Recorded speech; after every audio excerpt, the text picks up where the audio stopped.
Alex Miller stared at the letter in his hands. He read it for the 5th time, still not believing what it said. The holographic seal of the Galactic Federation shimmered in the afternoon sunlight coming through his bedroom window. "I got in," he whispered to himself. I actually got in. The letter stated clearly that Alexander Miller from Earth had been selected for the Celestial Academy Exchange Program. He was one of only 50 students chosen from over 1 million applicants across the known universe, and as far as he knew, he was the only human. Earth was classified as Deathworld 7 in the Galactic Federation's planetary ranking system. High gravity, extreme weather, dangerous animals, and unpredictable natural disasters made Earth one of the harshest inhabited planets in the galaxy. Most aliens viewed humans with a mixture of fear and curiosity. How could intelligent life evolve in such a terrible place? Alex ran his fingers through his short brown hair and took a deep breath. At 20 years old, he had never left Earth. Now he would travel across the stars to study engineering at the most famous school in the galaxy. His mother called from downstairs. "Alex, dinner's ready." He folded the letter carefully and placed it in his pocket. He had to tell his parents the news. His footsteps were heavy as he walked down the stairs. Years of living in Earth's gravity had made him strong and solid compared to beings from lighter worlds. His parents sat at the dinner table. His father John was reading news on a tablet, while his mother Susan placed a large bowl of pasta in the center of the table. "Mom, Dad, I have something to tell you," Alex said as he sat down. His father looked up from his tablet. "What is it, son?" Alex pulled out the letter and placed it on the table. "I applied for the Galactic Federation exchange program 6 months ago. I just found out I was accepted." His mother dropped a serving spoon with a clatter. "The off-world program? But no humans ever get selected for that." "I know," Alex said. "But they picked me. I leave in 2 weeks." His father picked up the letter, eyes widening as he read. "Celestial Academy. That's the top school in the Federation. This is amazing, Alex." His mother looked worried.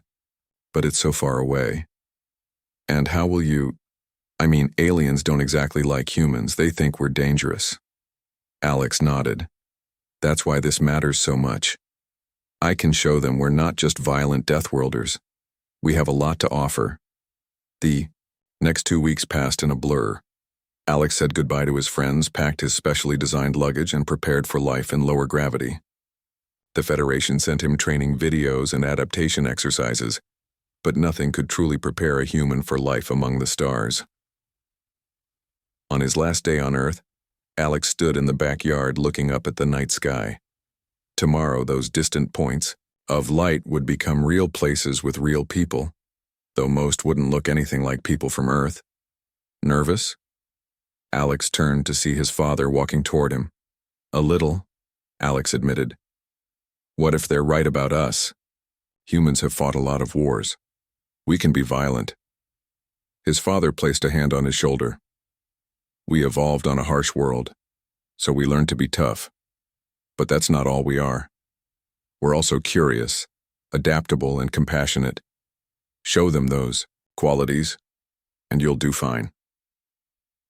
The next morning, a sleek silver ship descended from the clouds and landed in the empty field behind their neighborhood. A small crowd of neighbors gathered to watch. No one in their town had ever seen an alien spacecraft up close before. A ramp extended from the side of the ship, and a tall, slender woman walked down. She wore the blue uniform of the Galactic Federation Transport Service. She was human, one of the few who worked directly for the Federation. "Alexander Miller?" she called out. Alex stepped forward, his 2 suitcases beside him. "That's me," she smiled, but it didn't reach her eyes. "Captain Diane Rogers. I'll be transporting you to Celestial Academy." She glanced at his muscular frame. "I've been briefed on Deathworlder protocols." Alex felt his cheeks warm with embarrassment. Even other humans saw him as potentially dangerous. His parents hugged him tightly. His mother wiped tears from her eyes. "Call us when you can," she said. "And remember who you are." Alex nodded, picked up his suitcases easily despite their weight, and followed Captain Rogers onto the ship. The inside of the ship was beautiful but clearly not designed for humans. The ceiling was much higher than necessary. The seats were oddly shaped and everything seemed fragile. Captain Rogers led him to a specially reinforced chair. "This was installed for you," she explained. "Please be careful moving around the ship. The gravity is set to galactic standard, which is about 60% of Earth normal. Things will feel very light to you." Alex nodded and carefully lowered himself into the chair. Even being gentle, the metal creaked under his weight. 3 other crew members worked in the main cabin. None were human. The navigator had blue skin and large, pupil-less eyes. The communications officer appeared to be made of something like living glass. The engineer had 6 arms and a face with no features Alex could recognize. They all stared at him when they thought he wasn't looking. The ship lifted off smoothly. Through the viewing window, Alex watched Earth grow smaller until it was just a blue marble, then a tiny dot, and then nothing at all. "First time off-world?" Captain Rogers asked as she checked some readings. "Yes," Alex replied. "First human to attend Celestial Academy too, I think." She nodded. "You are." The Federation Council debated for months about whether to allow a Deathworlder into the program. Alex frowned. "Why did they say yes?" "Professor Victoria Hammond," Rogers said. "She spent 3 years on Earth studying your species. She convinced them that humans have unique perspectives that could benefit the Federation. She said your adaptability might be exactly what the galaxy needs right now." Before Alex could ask what that meant, the ship's engines hummed louder. "Preparing for jump to hyperspace," the navigator announced. "All passengers secure yourselves." Alex gripped the edges of his seat. There was a strange pulling sensation in his stomach, then a flash of rainbow light outside the window. When it cleared, the stars had changed position. Earth's sun was nowhere to be seen. "Welcome to deep space, Mr. Miller," Captain Rogers said. "We'll reach Elysium Prime in 3 days." Alex looked out at the unfamiliar stars and felt a mixture of excitement and fear. Everything he knew was light years behind him now. Ahead lay a new world, new species, and new challenges. He was about to show the galaxy what a human from a death world could do. The 3 days on the transport ship felt like 3 weeks to Alex. His body struggled to adjust to the lower gravity. Simple tasks like walking or picking up objects became challenges. He would reach for a cup and send it flying across the room. When he tried to sit, he would drop too hard onto the seat. Captain Rogers had him practice movement exercises in the ship's small gym for hours each day. "You're getting better," she told him on the final day of their journey. "But Elysium Prime has even lower gravity than this ship. You'll need to be extra careful." Alex was trying to eat the strange alien food they had given him for lunch. Looked like blue rice with orange sauce, but it tasted like mint and fish. "Why is the Academy even on such a low-gravity world?" he asked between careful bites. "Because most intelligent species in the galaxy evolved on worlds with less gravity than Earth," Rogers explained. "Elysium Prime is considered perfect by Federation standards. Mild weather, stable orbit, and gentle gravity." Alex looked out the viewing window at the planet growing larger as they approached. From space, Elysium Prime looked like a painting. Swirls of soft purple oceans mixed with pale green landmasses and white clouds. "It's beautiful," he said. "It's the most peaceful place in the galaxy," Rogers agreed. "Try not to break it." The ship landed on a vast platform overlooking an endless city of silver towers and crystal domes. Alex gathered his bags and followed Rogers to the exit ramp. He had practiced walking in low gravity for days, but nothing prepared him for his first step onto Elysium Prime. He felt like he might float away. His muscles, built for Earth's heavy pull, launched him upward with each step. He forced himself to move slowly and deliberately.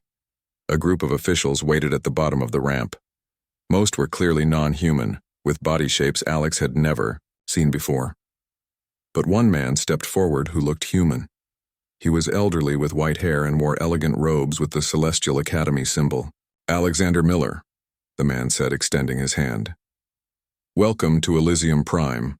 I'm Administrator Gregory Wells." Alex carefully shook the man's hand, conscious of his strength. "You're human," Alex said with surprise. Wells smiled. "Left Earth?" 50 years ago. There aren't many of us in the Federation administration, but we exist. I requested to meet you personally. Wells turned to address the other officials. This is our first student from Earth. As you can see, he's built for higher gravity. Please ensure all safety protocols are followed. The group studied Alex with expressions ranging from curiosity to obvious discomfort. One tall, thin being with silver skin leaned toward another and whispered something. The second being moved, slightly farther away from Alex. Don't mind them, Wells said quietly. Most have never seen a human before. They've only heard stories. Bad stories, I'm guessing, Alex replied. Wells nodded. Earth's reputation isn't entirely positive. That's why your presence here matters. Now let me show you to your quarters. They boarded a floating platform that moved silently through the academy grounds. Alex had seen pictures during his application process, but nothing compared to seeing it in person. The campus stretched as far as he could see in every direction. Buildings with impossible architecture stood alongside gardens filled with plants from 1,000 worlds. Students of all shapes, sizes, and colors moved between buildings. Some walked, some floated, some rolled, and some moved in ways Alex couldn't even describe. The academy hosts students from over 3,000 worlds, Wells explained. You're currently the only human enrolled, but we hope more will follow if your experience goes well. The platform stopped at a large dome-shaped building. Student housing, Wells said. We've prepared a special room for you. Inside, they traveled down a corridor lined with doors. Each door had symbols Alex didn't recognize. They stopped at one marked with both alien symbols and English letters spelling, A. Miller. Your roommate is already here, Wells said. He's from Crystalis. His name is... Wells made a sound like breaking glass. You can call him Zorn, he added. It's the closest our mouths can manage. The door slid open to reveal a spacious room, divided into two sections. One side looked normal enough with a reinforced bed, desk, and storage units. The other side contained what looked like a basin filled with glowing blue crystals. From the crystal basin emerged a being unlike anything Alex had seen. It had a roughly humanoid shape, but was made entirely of transparent purple crystal. It had 6 limbs and no clear face, just a cluster of smaller crystals where a head should be. Zorn, this is Alexander Miller from Earth, Wells said. Alex, this is Zorn. The crystal being vibrated slightly, producing a musical sound. A translation device on Wells' wrist spoke. Why is it so large and dense? It looks like a predator species. Wells frowned. Alex is not an it, Zorn. Humans are classified as omnivores, not predators, and Alex is average size for his species. Alex stepped forward, moving carefully. Nice to meet you, Zorn. I promise I won't break anything, or anyone. Zorn backed away, its crystals turning a darker shade of purple. The translator said, It makes jokes about violence. This confirms Earth stereotypes. Alex sighed. This was going to be harder than he thought.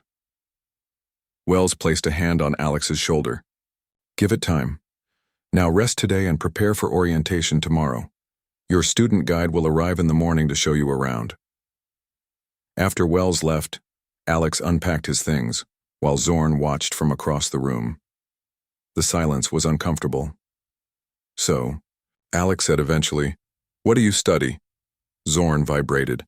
The translator on Alex's desk, identical to the one Wells wore, spoke. Quantum crystallography and light-based computation. You would not understand. Alex frowned. Actually, I studied computer science and engineering on Earth. I might understand more than you think. Zorn made a sound like tinkling glass that Alex guessed might be laughter. Your world barely has space travel. Your technology is primitive. Maybe, Alex said. But we developed it while fighting to survive on a planet that wants to kill us every day. That requires a certain kind of intelligence. Zorn retreated to its crystal basin without responding.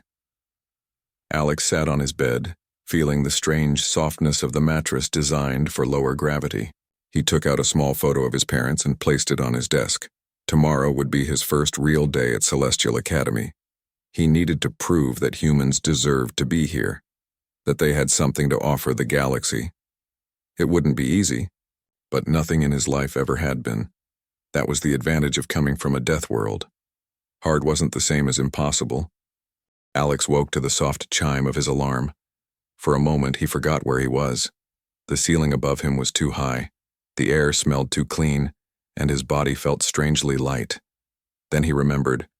Celestial Academy, Elysium Prime, thousands of light years from Earth. He sat up carefully, still adjusting to the lower gravity. Across the room, Zorn was already awake, if the crystalline being even slept at all. Zorn's body glowed with soft purple light as it organized strange objects on its desk. "Good morning," Alex said. Zorn vibrated slightly. The translator on Alex's desk spoke in a flat voice. "The orientation guide will arrive in 20 minutes. Do not be late." Alex nodded and got ready quickly.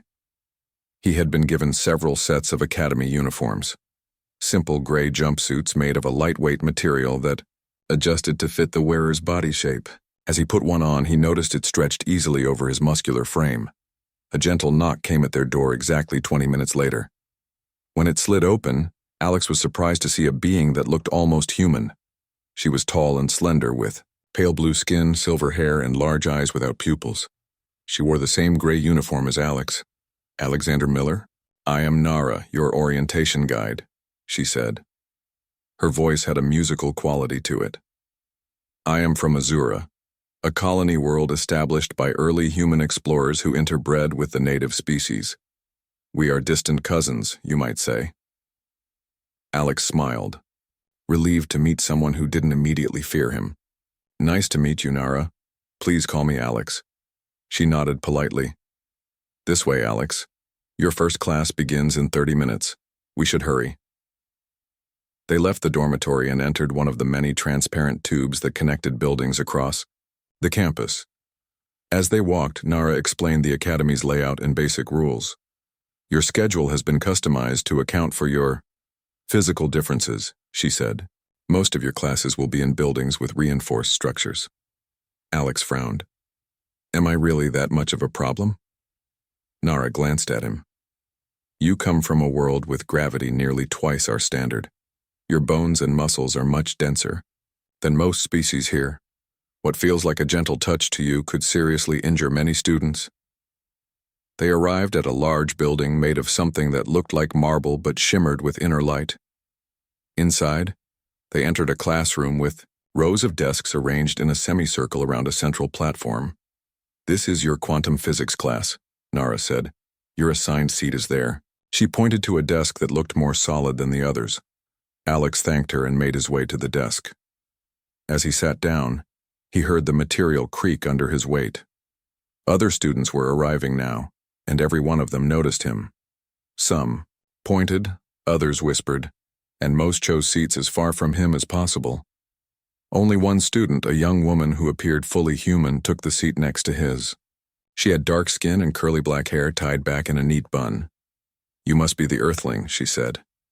"I'm Lily Bennett, Terra Nova Colony." Alex brightened at seeing another human face. "Alex Miller. Nice to meet you." "Terra Nova has about 80% of Earth's gravity," she explained. "So I'm not quite as sturdy as you are, but at least I won't break if you shake my hand." Before Alex could respond, the professor entered. She was human, the woman Captain Rogers had mentioned. Professor Victoria Hammond. She was middle-aged with streaks of gray in her brown hair and moved with confidence despite the low gravity. "Welcome to Advanced Quantum Physics," she said. "I am Professor Hammond. Some of you may have heard that we have our first student from Earth joining us this term." She looked directly at Alex with a friendly nod. "Deathworld species have much to teach us about adaptation and survival. I trust you will all make him welcome."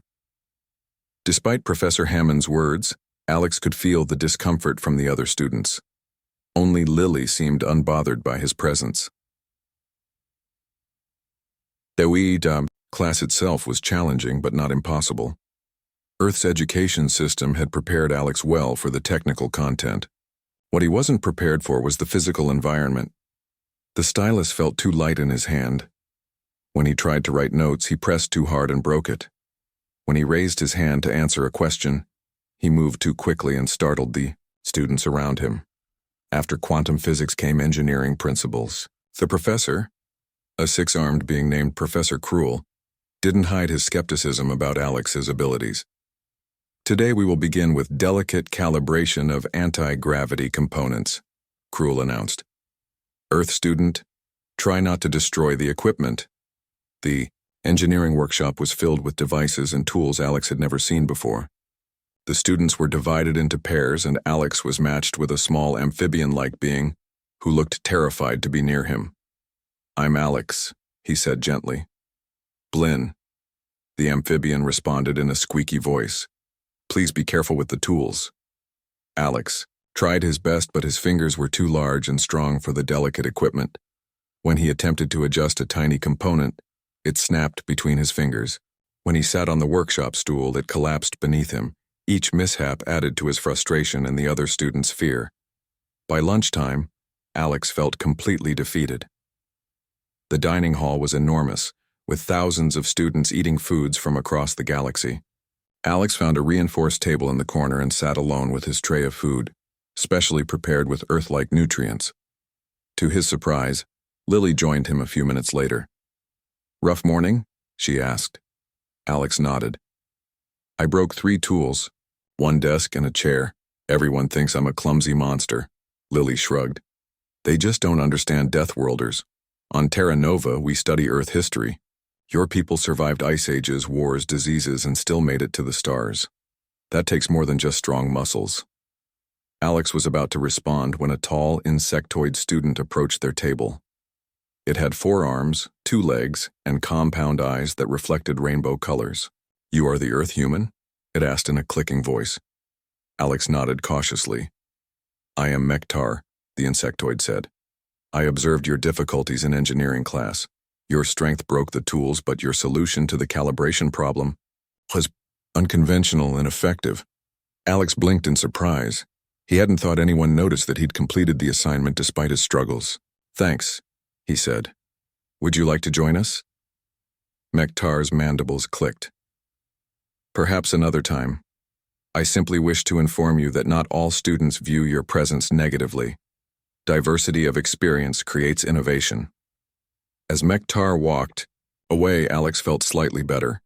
He had survived his first morning of classes. He hadn't made many friends, but with Lily and possibly Mektar, he wasn't completely alone. One step at a time, he said to himself. That's how we do things on Earth. Lily smiled. Well, you might want to make that half a step here. Remember the gravity. For the first time since arriving at Celestial Academy, Alex laughed. Perhaps there was hope for this Deathworlder after all. 2 months passed at Celestial Academy. Alex had settled into a routine. He still broke things occasionally, but not as often. His body was slowly adjusting to the lower gravity. He could now walk without thinking about each step. He could pick up objects without sending them flying across the room. His social life remained difficult. Most students still avoided him. They whispered Deathworlder when he walked past. Only Lily and Mektar spoke to him regularly. They often studied together in the library, where Alex had a special reinforced chair. Your engineering scores are impressive, Mektar said one evening as they reviewed their test results. You received the highest mark on the gravitational systems project. Alex smiled. Earth engineers have to be creative. We don't have access to advanced materials, so we learn to work with what we have. Lily looked up from her notes. Speaking of gravity, are you coming to the Biodome event tomorrow? They're adjusting the gravity in sections to showcase plants from different worlds. I don't know, Alex said. Large gatherings aren't usually fun for me. People stare. You should come, Lily insisted. It's a required event for xenobiology class anyway. Professor Hammond is giving a presentation on adaptive evolution, Alex agreed reluctantly. The next day, he joined hundreds of students entering the Academy's massive biodome. The structure was enormous, a transparent dome covering several square miles of carefully created ecosystems from across the galaxy. As students gathered near the entrance, Alex noticed a group of upper-class students watching him. Their leader was a tall, human-looking man with blonde hair. Alex had seen him before. His name was Keith Donovan from one of the wealthy human colonies. Unlike most students, Keith didn't seem afraid of Alex. Instead, he seemed to dislike him intensely. "The Deathworlder actually showed up," Keith said loudly to his friends. "Let's see how he handles himself around civilized beings." Alex ignored the comment. Professor Hammond began her presentation, leading the group through different sections of the biodome. Each section contained plants from different worlds with gravity adjusted to match their home environments. "Notice how species adapt to their gravity conditions," Hammond explained. "High-gravity worlds produce shorter, stronger plants with reinforced cellular structures. Low-gravity worlds often have tall, delicate vegetation." Alex found it fascinating. They moved through sections representing dozens of worlds. Some felt almost like Earth's gravity, making Alex feel briefly at home. Others were so light he had to concentrate hard not to jump too high. After the main presentation, students were allowed to explore the biodome freely. Alex found himself near a section showcasing earth plants, a small area with familiar trees, flowers, and grasses. He felt a wave of homesickness looking at the oak tree and rose bushes. He was so focused on the earth plants that he didn't notice Keith and his friends nearby, watching him with cold smiles. Suddenly, an alarm blared throughout the biodome. Red lights flashed, and a computerized voice announced, "Warning, atmospheric regulator malfunction in Section 7. Toxic gas detected. All students evacuate immediately." Section 7 was where they were standing. Alex looked around and saw panic spreading. Students began running toward the exits. In the chaos, several smaller students fell and were nearly trampled. Unlike the others, Alex didn't feel affected by the gas. Earth's atmosphere contained various pollutants and allergens that humans had adapted to over centuries. His lungs were stronger than those of most species in the academy. He saw Lily coughing nearby. "Alex?" she gasped. "I can't breathe well." Without hesitation, Alex lifted her carefully. "Cover your mouth with your sleeve," he instructed. He looked around and saw other students struggling. The nearest exit was clogged with panicking students. Mektar appeared beside him. "My exoskeleton filters some toxins," the insectoid explained. "But many students are suffering respiratory distress." Alex made a quick decision. "Help me get the injured to safety," he said. "There's an emergency exit on the far wall." Working together, Alex and Mektar began helping fallen students. Alex could carry 3 at once with his Deathworld strength. He moved carefully but quickly toward the emergency exit. As they worked, Alex noticed something strange. The atmospheric regulator panel on the wall had been tampered with. Someone had deliberately caused the gas leak. "Mektar," he called, "can you operate the main controls to vent the gas?" The insectoid's compound eyes glittered. "Yes, but the override requires security clearance." "I'll get us to the panel," Alex decided. They fought their way through the thinning crowd to the main control panel. Alex used his strength to pry open the secured access panel, something only a human from a high-gravity world could manage. Mektar quickly input commands, bypassing the sabotaged systems. The vents in the ceiling opened wider, and fresh air began flooding the biodome. The gas started to dissipate. By the time security officers arrived, Alex and Mektar had helped dozens of students to safety and fixed the ventilation system. Lily had recovered enough to help direct the evacuation. Administrator Wells arrived shortly after, surveying the scene with concern. "What happened here?" he demanded. "Someone tampered with the atmospheric regulators," Alex explained, pointing to the damaged panel. "It was deliberate." Wells' expression darkened. "Are you certain?" Alex nodded. "I've studied these systems in engineering class. These wires were cut and reconnected to trigger a toxic gas release." Security officers began examining the evidence while medical teams treated affected students. No one was seriously injured thanks to the quick response. As Alex helped with the cleanup, he noticed Keith and his friends being questioned by security. One of Keith's companions looked nervous and kept glancing at Keith with fear. Professor Hammond approached Alex. "Mr. Miller, you showed remarkable composure during this emergency," she said. Many students have reported that you carried them to safety. Alex shrugged. On Earth, we train for emergencies all the time. Hazardous conditions are normal for us. Perhaps that's why Deathworlders develop such resilience, Hammond mused. Today, that resilience saved lives. Later that evening, Alex received a message asking him to come to Administrator Wells's office. When he arrived, he found Wells looking grave. We've identified those responsible for the incident, Wells said. Keith Donovan and 2 other students admitted to tampering with the atmospheric systems. They claimed they only meant to create a small disruption to test the Deathworlders' reactions. They didn't anticipate how dangerous their actions would become.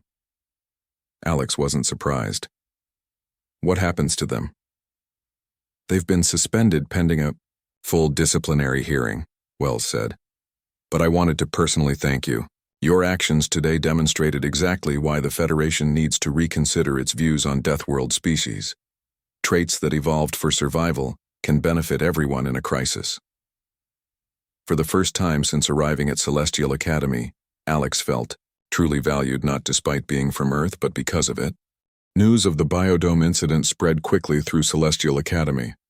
By the next morning, everyone knew how Alex had helped during the emergency. The story changed with each telling. Some said he had carried 50 students to safety. Others claimed he had held up a collapsed section of the dome with his bare hands.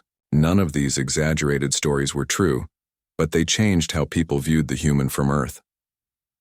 Alex noticed the difference immediately when he entered the dining hall for breakfast. Instead of avoiding him, many students nodded in greeting. Some even smiled. When he sat at his usual table with Lily and Mektar, 3 other students asked if they could join them. You are the Earth human who helped in the biodome, said one, a floating jellyfish-like being named Vox. My respiratory sacs are very sensitive. I would have been seriously injured without the quick evacuation. I just did what anyone would do, Alex said, uncomfortable with the attention. Not anyone could carry 3 Palaxians at once, said another student, a furry creature called Zim. My cousin said you lifted him and his friends like they weighed nothing. Lily grinned at Alex's embarrassment. See? I told you things would get better. In his first class that day, Professor Hammond gave a special lecture about evolutionary adaptations. She displayed images of Earth on the main screen. Mountains, oceans, deserts, and ice fields. What appears harsh and dangerous to one species represents home to another, she explained. The resilience developed on a death world like Earth isn't a sign of savagery, but of remarkable adaptation.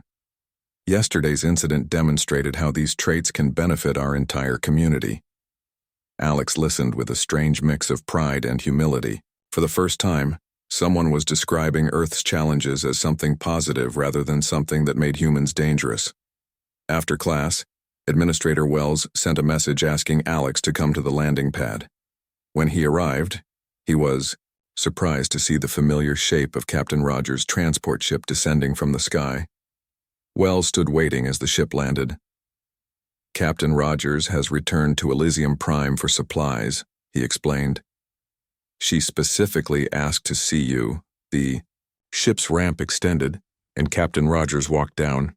She looked different somehow, more relaxed, less wary of Alex's presence. Mr. Miller, she greeted him. I hear you've been making quite an impression. Alex shrugged. Just trying to fit in, Captain. Well, I could use your help, she said. My ship has developed an issue with its gravitational stabilizers. Given your experience with both Earth gravity and engineering, you might offer a perspective my technicians lack. Alex was stunned. Just months ago, Captain Rogers had warned him not to break her ship. Now she was asking for his help. I'd be happy to look at it, he said. For the next few hours, Alex worked alongside the ship's engineers. The problem was complex. The stabilizers kept overcorrecting when transitioning between different planetary gravitational fields. Alex suggested a solution based on Earth's variable weather systems, where constant small adjustments worked better than major corrections. This approach never occurred to us, the chief engineer admitted. We're used to stable, predictable environments. On Earth, nothing stays the same for long, Alex explained. You learn to constantly adapt rather than expect stability. When the work was complete, Captain Rogers thanked him. Perhaps the Federation has underestimated what Deathworlders can offer, she said. Your perspective is valuable. That evening, Alex received an invitation to join Professor Hammond's research group. The message explained that she was studying adaptive traits from various worlds and believed his insights would be helpful. As he walked back to his dormitory, Alex thought about how much had changed in just a few days. The same traits that had made others fear him, his strength, his adaptability, his Deathworld instincts were now seen as assets. When he entered his room, he was surprised to find Zorn waiting for him. The crystalline being had barely spoken to him since their first meeting. Earth human, Zorn's translator spoke. I wish to apologize for my earlier judgments. My species values data, and the evidence now suggests I was incorrect about Deathworld inhabitants. Alex smiled. Apology accepted, and please call me Alex. Alex, Zorn repeated, his crystals shifting to a warmer purple hue. Would you be willing to explain Earth weather patterns? I am curious how such extremes influenced your species' development. For the next hour, Alex told Zorn about hurricanes, blizzards, droughts, and floods. The crystalline being listened with fascination, occasionally asking questions that showed genuine interest rather than fear or judgment. The next day, Alex entered the dining hall to find a diverse group of students waiting for him. Lily had saved him a seat at a large table. Hope you don't mind, she said. Everyone wanted to hear about Earth. As Alex sat down, students bombarded him with questions about his home world. What was it like to live with such high gravity? Were Earth predators really as dangerous as the educational videos showed? How did humans survive extreme temperature variations? Alex answered each question patiently. He showed them pictures of Earth's mountains, oceans, cities, and wildlife on his data pad. With each story he told, he felt the barriers between him and his classmates dissolving. That night, he received a message from Administrator Wells. 5 more students from Earth have been approved for next term's admission. Your successful integration has opened doors for your species. Congratulations. Alex sat at his desk and composed a message to his parents. He told them about the challenges he had faced and overcome. He explained how perceptions were slowly changing and how his presence at the academy was making a difference. The universe is finally ready to understand what humans can offer, he wrote. Being from a death world isn't a disadvantage here anymore. It's my greatest strength. As he sent the message, Alex looked out his window at the unfamiliar stars. Somewhere out there was Earth, a tiny blue dot in the vastness of space. A harsh world that had prepared him for this moment without him even knowing it. Tomorrow would bring new classes, new challenges, and new opportunities. For the first time since arriving at Celestial Academy, Alex was truly excited for what lay ahead. He wasn't just surviving here anymore. He was beginning to thrive. And that, after all, was what Deathworlders did best.